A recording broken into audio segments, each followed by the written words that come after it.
Hello guys, I just thought I would show you a little comparison with the high polygon scan and the low polygon model I have reached as a final goal. What you see here is the two models here. On the right you have the high polygon model and on the left you have the low polygon model. And if you look at it as it is right now, there's actually not that much difference to see. And the reason for that is that on the high polygon model I have a really high amount of polygons, which is causing all the details on the surface, which catches the light and the shine and so on. If I zoom in here, you can see you got a lot of detail here, a lot of bumps and so on, that is for shaping the surface here. And I see a lot of nice detail level. But if you go to the other model, which is a low polygon, you also see some of all that detail, but not quite as much.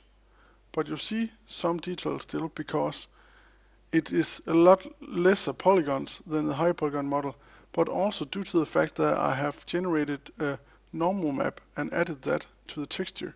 So it's kind of a texture that I have added onto the surface to generate the extra detail. If I go and turn off the normal map, you will see the surface becomes very, very smooth, and a lot of the detail and dimples and so on disappear. So now you can see a bigger difference between the two models here, where you can see when the lights catch here, there's a lot of dimples and wrinkles and so on. But over here, it's just, you can see it's rather low polygon and it's rather smooth. But if I add again the bump map, you'll see they get very similar. So I can also display this. Let's take a look at the back side here.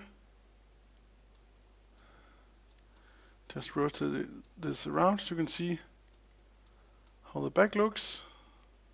And of course, this model that is to the right now, it's a low polygon model, so there will of course be less detail on that than on the high polygon version here. But of course, still you're getting pretty close. And if you're not going to be super close on the model, this is just fine.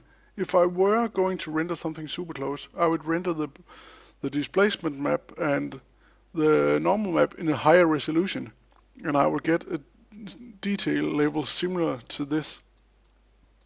But if you just go a little bit in the distance, this is just fine for most artwork, as you see.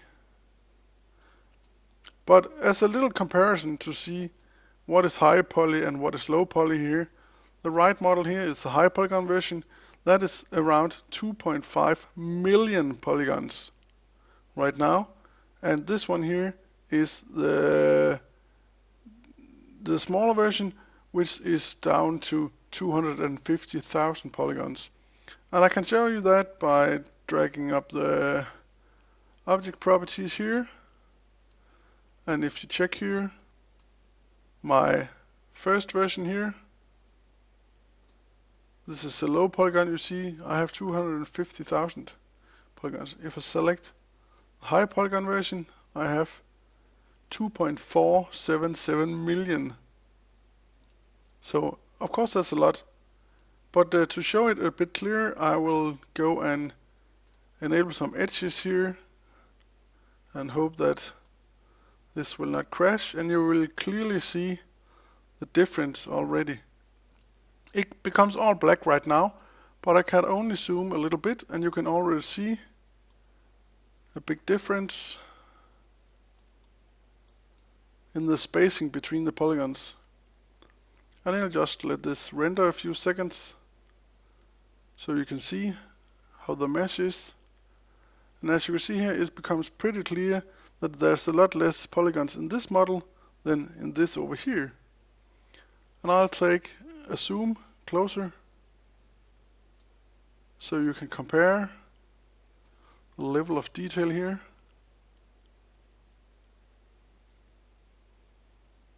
And this one over here will clear up in a few seconds as it renders. But as you can see here, the polygon flow is fairly straight and a lot less than over here, where it's a very large amount of polygons and they're just all over the place. So very clearly a big difference between the high polygon and the low polygon.